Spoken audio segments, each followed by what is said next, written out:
You're not ungrateful. You're awake. This is the Dignity Room, a place that's always yours. Come in.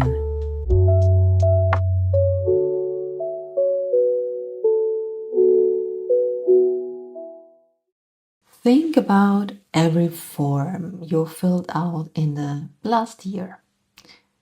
Your kids' school, your own doctor, your parents' doctor, maybe, because you are the one who handles that now. A new gym, a new dentist, something for work, almost every single one of them ask the same question. Who should we call in an emergency? And you know that answer instantly for almost everyone in your life. Your name is on your children's form and on your parents' form, and maybe also on a friend's list from years ago that nobody updated. Your name written down again and again as the person who gets called when something goes wrong. Now, look at the other direction. On your own forms, your own emergency contact line. Whose name is actually there? And more honestly, if someone, no, it's if something went wrong, so for you tomorrow, let's say, who would actually show up and how fast? For a lot of us women holding two generations at once, children on the one side and aging parents on the other, that second question gets a long, uncomfortable silence. You were everyone's person, and somewhere along the way, you quietly stopped being anyone's. We talked a while back about the invisible load, the constant tracking and remembering that runs in the background of your whole household. Today goes one layer further because for some of you, the load isn't just your household, it's two generations at once. Your children still need you fully. School, emotions, logistics, pick up, the thing you forgot last Tuesday, that's not easing yet. And at the same time, your parents, maybe they need more from you now. Appointments you're managing, decisions you're helping make, phone calls that take longer than they used to. A level of worry in the background that wasn't there 5 years ago. For us as women, carry both of this at the same time are sometimes called the sandwich generation. And I think the name undersell what it actually feels like. It's not two jobs stacked on top of each other. No, it's two completely different kinds of care pulling in the opposite directions, often in the same afternoon. And in the middle of all of it, structurally, not because anyone is unkind, there is very often no one whose job it is to ask how you are. You are the one holding both ends, and the person holding both ends rarely gets asked if her hands are tired. So let's look at why this happens because I don't think it's because people don't care about you. In most cases, they do.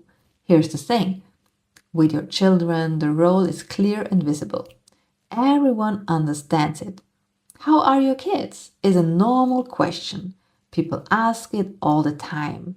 They expect you to be parenting and they check in on that. With your parents, something different happens. Even as you take on more, like appointments and decision, emotional support, something medical conditions, whatever, you're still seen as the daughter, the child, not the caregiver. So the actual size of what you're carrying gets quietly underestimated by almost everyone, including sometimes yourself.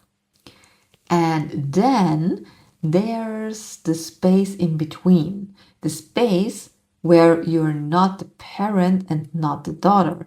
You're just you, carrying all of it.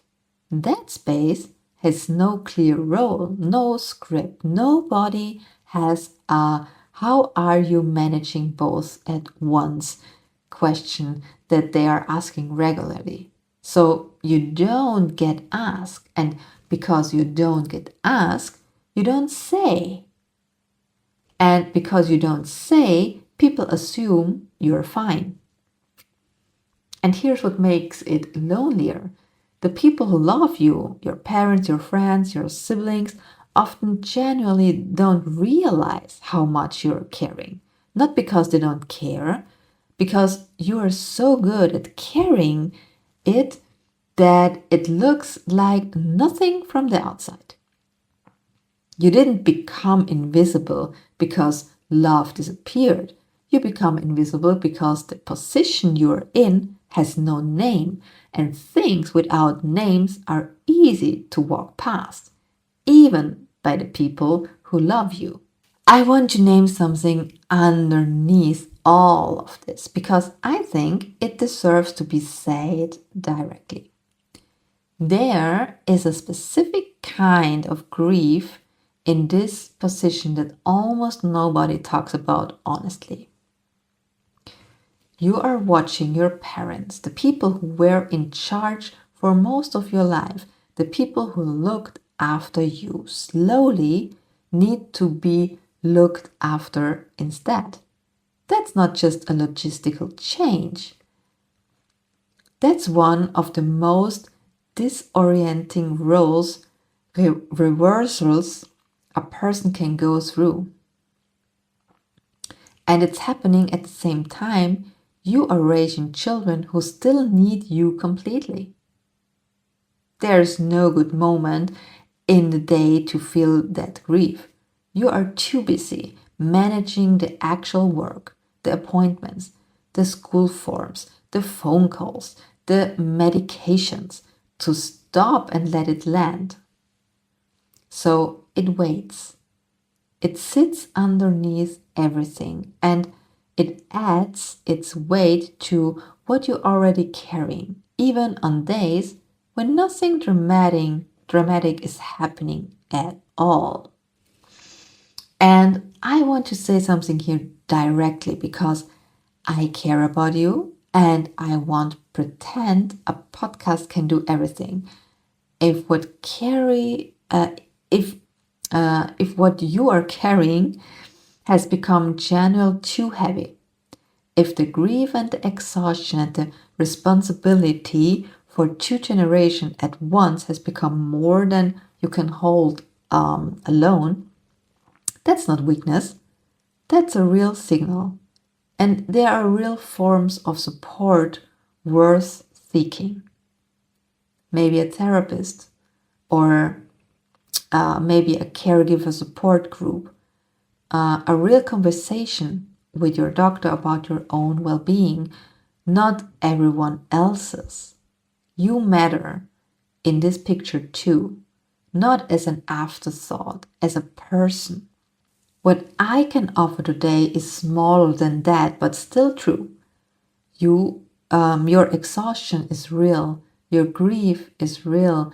The weight of being in the middle of this with nobody consistently checking in on you is real. You didn't imagine it. You don't have to keep carrying it alone in silence. So here's what I actually ask of you. Not a system, not a big plan.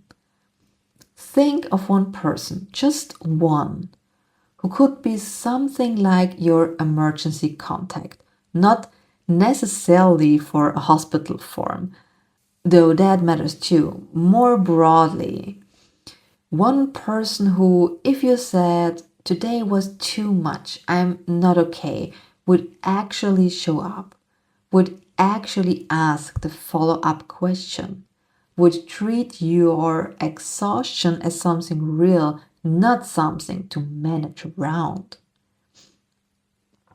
And yeah, it might be a friend, a sibling, a partner, if that feels right. So I don't need to be one perfect person who does everything. So different people for different things is completely fine. The point is simply this: have at least one name somewhere in your life, a name that isn't only ever written down for other people's emergencies. And then, and this is the part that takes courage, tell that person directly, not vaguely, not "I'm a bit tired lately." Something closer to "I'm carrying a lot right now with the kids and with my parents both, and I don't think anyone's really asked how I'm doing in a while. Would you be willing to check in on me sometimes? Not to fix anything, just to ask." That sentence will feel strange to say after years of being the one who handles it, who doesn't need checking on. Asking to be checked on feels almost wrong. And that discomfort means unfamiliar, not wrong. Because we never did it before, and everything what we do the first time, it feels unfamiliar. And maybe this scares us, or yeah, make it uncomfortable. But this doesn't mean that this is wrong. It's only unfamiliar. You have spent years being everyone's reliable name on the form. You are allowed to put someone down for yourself too. Not because you're failing apart, because even the person holding everyone together is still underneath all of it a person. And people aren't meant to carry this much for this long with no one designated to ask how they're doing. Okay, so here are the 3 things to take with you today. 1. If you're caring for children and aging parents at the same time, you are in one of the hardest positions there is, and one of the most invisible. You didn't disappear because anyone stopped caring. You disappeared because the space between your roles has no name, and things without names get walked past, even by people who love you. 2. There is real grief underneath the exhaustion. Watching your parents need care while your children still need you fully, that's a genuine loss, happening in real time with no space to feel it. If the weight has become more than you can carry alone, that's worth taking to a real professional. You matter in this picture too. And 3, find one person who can be something like your emergency contact in real life, not just on a form. Tell them directly that you would like to be checked in on. The sentence will feel strange. Say it anyway. You are allowed to have someone ask how you are. That's all for today. If you want to go a little deeper, I left you something in the show notes. A quiet first step in your own time. Thank you for being here. This was the Dignity Room, a place that's always yours.